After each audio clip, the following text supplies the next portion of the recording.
Good evening. Good evening. How everybody doing today? This is James Mayfield, the host of the magnificent Greatest Mayfield show, and we got our special guest in here today, Spiritual Davoncia. How you doing today? I'm good. How are you? I'm great. I appreciate you coming out. So we're gonna talk about your life, a little bit of your life, your journey. Okay. So we're gonna get this started. So, what schools did you go to? First off, did you grow up in a nuclear family? Did you have a father and a mother in the home together? My parents were married, yes, but like they got divorced, but when I was young, but I'm not for sure like what age they got divorced, so I can't even remember. Really. Okay then. Okay, so when did you what schools did you go to that you can remember? So from pre-K to seventh grade, I went to Grand Blanc schools. Okay. Okay, that's cool. So you was talking to me and we was having a conversation about foster care, Yeah. right? So can you take us through that? When did you first? Yeah, I was 14 when I entered foster care. I have well, I have an adopted sibling and then two blood siblings, and we entered foster care because my mom, she was abusing us. Oh wow, Yeah. wow. I also entered foster care too. Not abuse, I would say neglect, Mm-hmm. and getting caught up in where the police in the state of No. Michigan took me away from my family. So some it's pretty big, man. It's pretty Yeah. big. Foster care ain't. I wouldn't wish that on nobody. So let's kind of talk through that. So you in foster care? Did you go to family? Did you go to other people? How did that work out? So yeah, the whole time I was with my family. First, we were with our cousin, and she was taking care of us. But then she couldn't take care of us no more. So then we ended up with my dad's sister because my dad couldn't take care of us because he has paranoid schizophrenia, and he was always in and out of the homes and hospitals. Okay. So, and then we was with my aunt for like a couple years, and my mom, she got to the point to where she could get us back, but I didn't go back home. I stayed with my aunt until the end of 10th grade. So hold on. So why didn't you want to go back with your mother when she? Oh, because I didn't trust her and I didn't believe that she changed. Okay, so you just rather to stay in the situation that you was in. You felt like that was better for you. Yeah. Okay. Okay. So your father having so did you see your father as you was going through foster care where it was even though he was going in and out, did y'all Hmm. have regular visits? Well, no, not really like that. Like we see him probably like maybe a couple of times out the year. We talk to him like mostly on the phone, like our entire life. Okay, that's cool. So your mother gave you up, she gave up her rights to the state for you, or you just decided not to go with her no more. No, so when we went to court when I was like 17, they were trying to see if I could go back home with her because I had came back to Flint, but she gave up her rights, and then, but I didn't really care because I didn't want to go back home. So So how was foster care with your relatives? Like take us a little uh, bit through that. Like how did it you enjoy it? was Did you not like it? Was it cool at some points, lonely at some it points? was cool at some points, but I still went through stuff even being with them.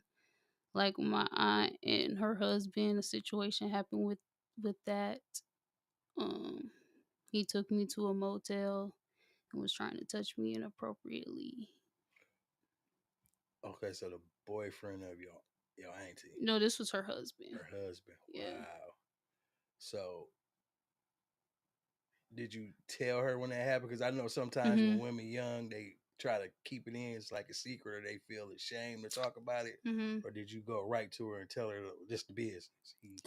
He did this, or did you? So I didn't tell her, but it just had came out because when I came back to Flint, I was coming here to visit my cousins. So I literally was just having a conversation with them, and I just told them, and then my cousin, she told her mom. So this had been going on for a while, or they just happened that No, one time. this was the one incident. Oh, okay then. Okay. But it was like another time I was with him and he was asking me, was I knocking the boots?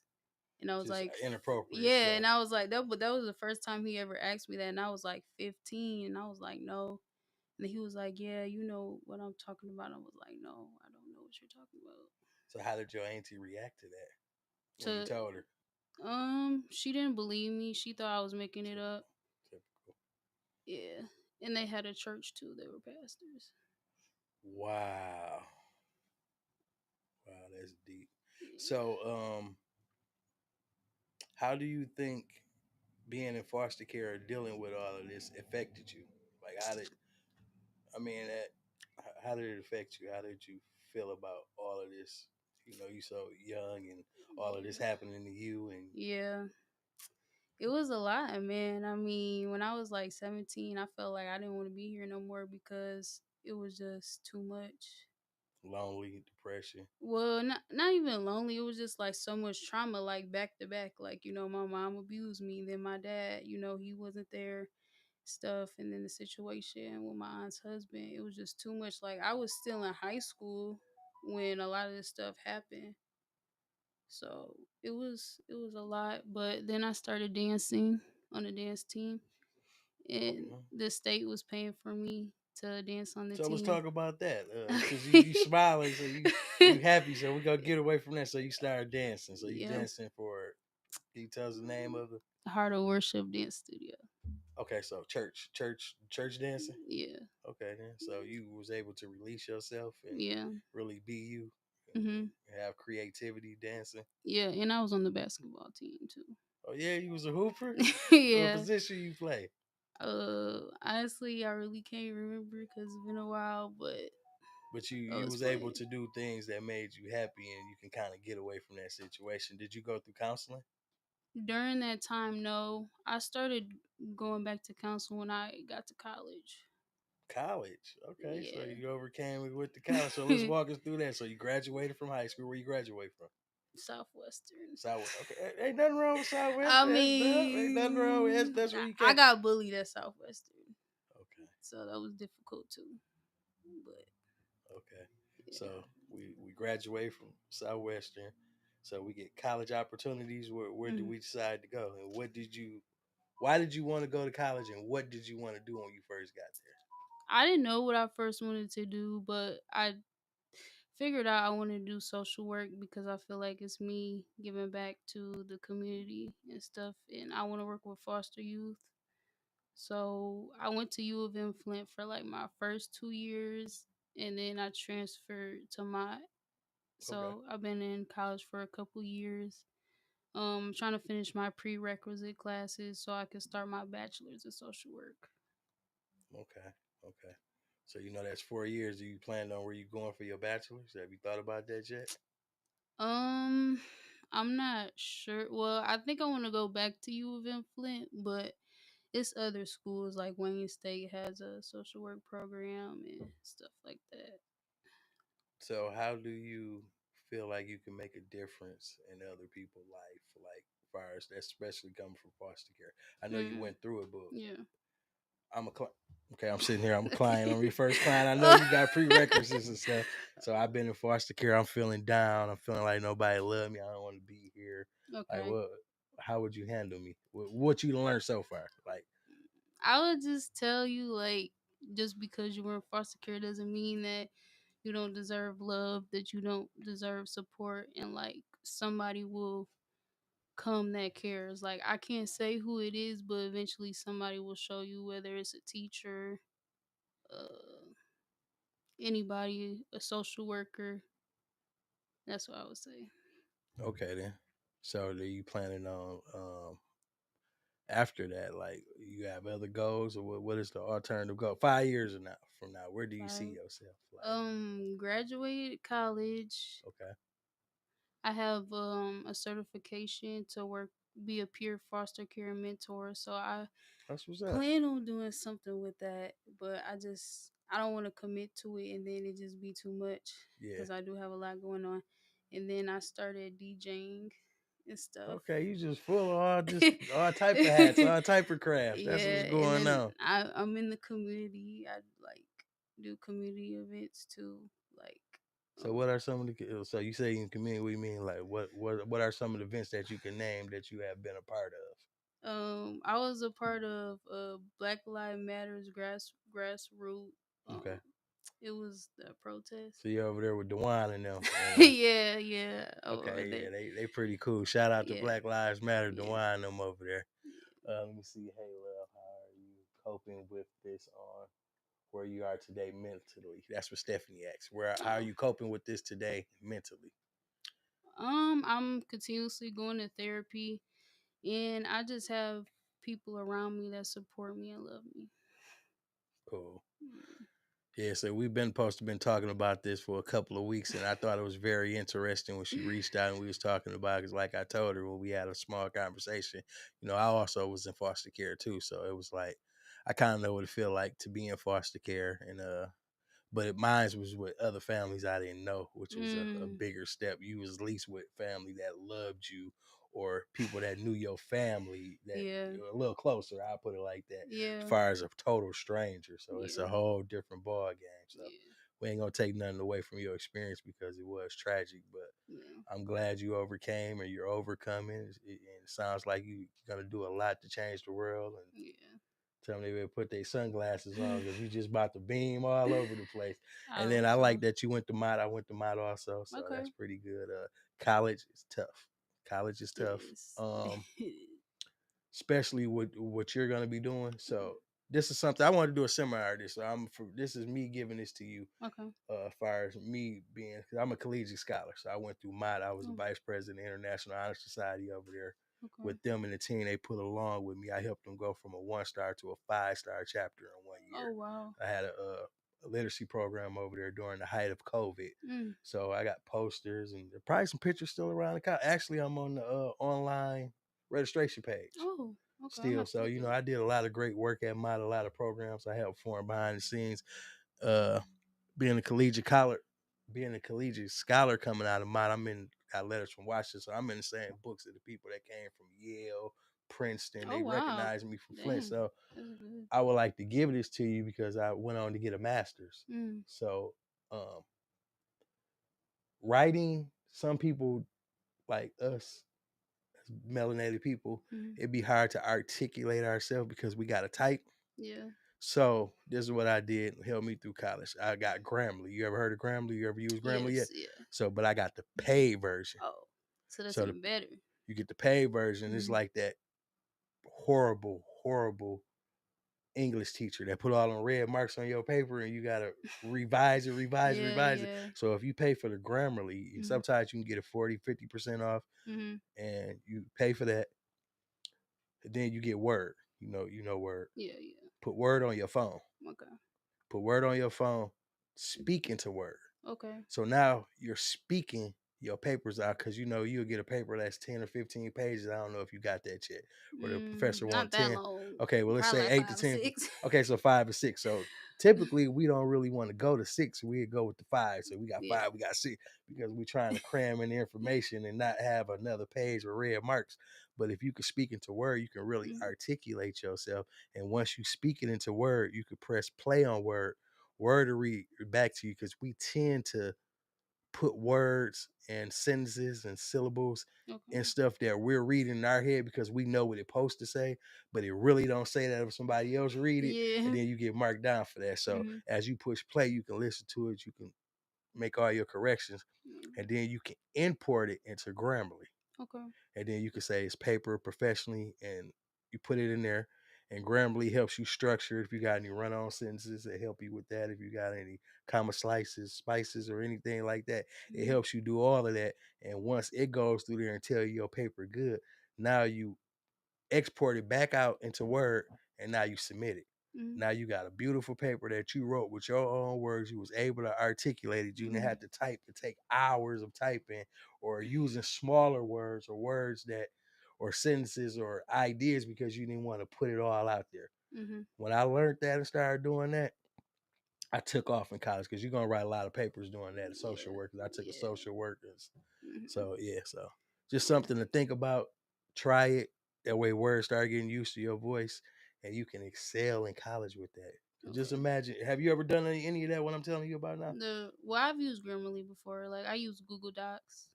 Okay, but have Yeah. you spoke your paper out or you just typed it? No, I just typed it. Check it out, speaking Okay. it out. You be like, yeah, this whoop whoop whoop whoop. The colony did this. Karl Marx said this, and you in there. So just try it Okay. when you get some time, and you got my number to reach out to me. And Okay. if you wanna, if you can't remember exactly what I told you, yeah, Okay. try that and submit a few papers. You're gonna be like, wow, like this was so. Then the professor, wow, that was a great paper. You might get entered into some contest, or you might do a Mhm. paper so big where they be sought after, a Yeah. dissertation where people would publish this, Yes. publicized. So yeah, that's the advice I got for you. Just keep trucking. Um, yeah, the world's yours, man. You in school, you can do what you want to do, man. Yeah. Wait, so I have a question because did you get like did you get a car paid for by the state since you were in foster So care? what I did with the state, I got tip, and I messed up. So tip scholarship is something that they give the children. Well, when I was in foster care, where Mhm. they pay for college. So what they do is they pay for And your fostering futures. yeah. So they pay for your first couple of years at Mott, U of M, Mhm. and then if you want to go on for your bachelor's, they'll pay for your room and board in your first year to see how you do, Mhm. and then they'll finish paying for the rest of it if your grades stack up because you got to have a certain grade per an average. Yeah. So I got tipped. I misused it. I didn't do the right thing because what I really wanted to do in life, I love animals, so I Okay. really, really, really wanted to be a